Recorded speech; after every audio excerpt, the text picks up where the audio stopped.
Welcome back to the Magic Faraway tree. At the end of chapter 3, the children had just started to climb, so let's see what happens inside the tree. Chapter 4, The Folk in the Faraway Tree. Before very long, the children were hidden in the branches as they climbed upwards. When Mr. Whiskers came back with 5 other elves, not a child could be seen. "Hey, come down!"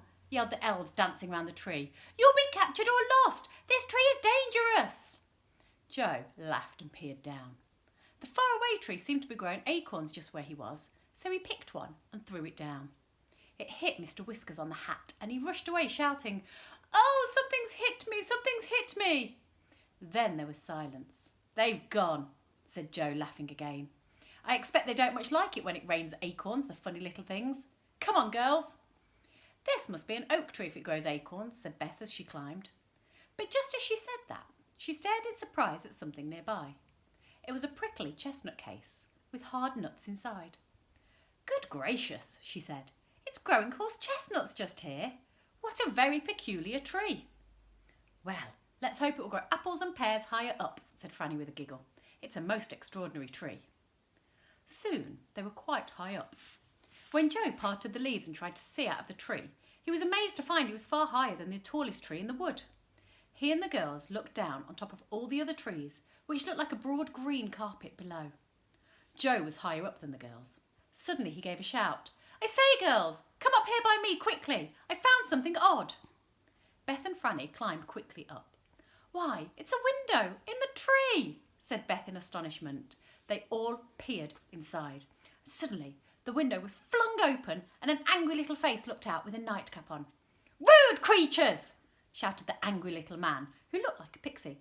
"Everybody that climbs this tree peeps in at me. Doesn't matter what I'm doing, there's always someone peeping." The children were too astonished to do anything but stare. The pixie disappeared and came back with a jug of water. He flung it over Beth and soaked her. She gave a scream. "Perhaps you won't peep into other people's houses next time," said the pixie with a grin. And he slammed the window shut again and drew the curtain. "Well," said Beth, trying to wipe her face dry with a handkerchief. "What a rude little man." "We'd better not look in any windows we pass," said Joe. "But I was so surprised to see a window in a tree." Beth soon got dry. They climbed up again and then they had another surprise. They came to a broad branch that led to a yellow door set neatly in the trunk of the faraway tree. It had a little door knocker and a brightly polished bell. The children stared at the door. "I wonder who lives there," said Franny. "Shall we knock and see?" said Joe. "Well, I don't want water all over me again," said Beth. "We'll ring the bell and then hide behind the branch," said Joe. "If anyone thinks they're going to throw water over us, they won't find us." So Joe rang the bell and they hid carefully behind a branch. A voice came from inside the door. "I'm washing my hair. If that's the butcher, please leave a pound of sausages." The children stared at one another and laughed. It was odd to hear a butcher's going up the faraway tree. The voice shouted again. "If it's the oil man, I don't want anything. If it's the red dragon, call again next week." "Oh, good gracious," said Beth, looking rather frightened. "The red dragon? I don't like the sound of that." At that moment, the yellow door opened and a small fairy looked out. Her hair was fluffed out round her shoulders, drying, and she was rubbing it with a towel. She stared at the peeping children. "Did you ring my bell?" she asked. "What do you want?" "We just wanted to see who lived in the funny little tree house," said Joe, peering in at the dark room inside the tree. The fairy smiled. She had a very sweet face. "Come in for a moment," she said.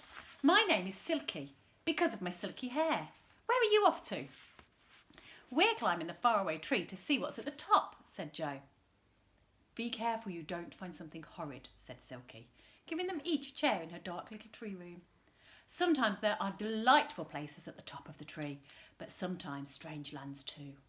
Last week there was the land of hippity hop, which was dreadful. Soon as you got there you had to hop on one leg and everything went hippity hop, even the trees. Nothing ever kept still.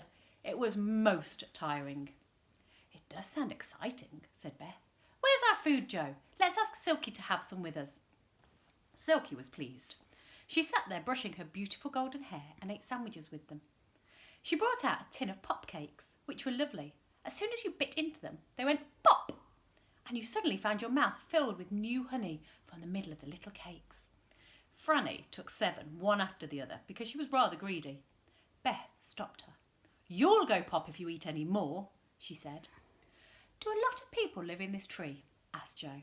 "Oh, lots," said Silky. "They move in and out, you know. But I'm always here, and so is the angry pixie below." "We've seen him," said Beth. "Who else is there?" There's a Mr. What's-his-name above me," said Silky. "Nobody knows his name, and he doesn't know it himself, so he's called Mr. What's-his-name. Don't wake him if he's asleep. He might chase you. Then there's Dame Wash-a-lot. She's always washing, and she pours her water away down the tree, so look out for waterfalls." "This is such an interesting and exciting tree," said Beth, finishing her cake. "Joe, I think we ought to go now. We'll never get to the top." "Goodbye, Silky. We'll come and see you again one day." "Do," said Silky. "I'd like us to be friends." They all left the dear little round room in the tree and began to climb once more. Not long after, they heard a peculiar noise. It sounded like an aeroplane, throbbing and roaring. "But there can't be an aeroplane in this tree," said Joe. He peered all around, then saw what was making the noise. A funny old gnome sat in a deck chair on a broad branch, his mouth wide open, his eyes fast shut, snoring hard. "It's Mr. What's-his-name," said Beth. "What a noise he makes! Mind we don't wake him."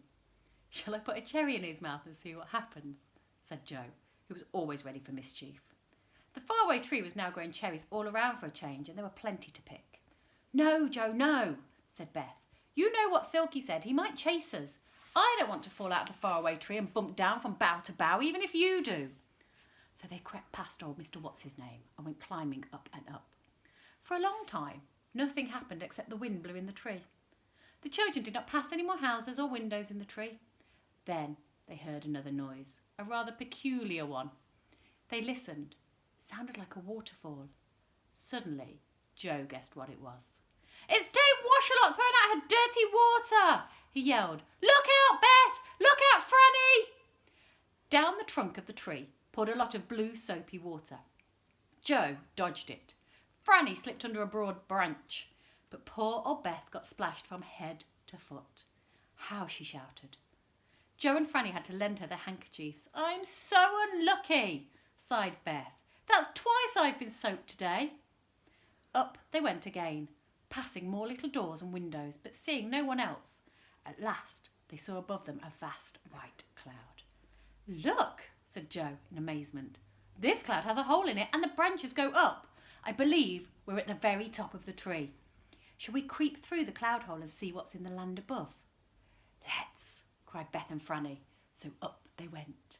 And next time we'll find out which land was at the top of the tree. Join me then.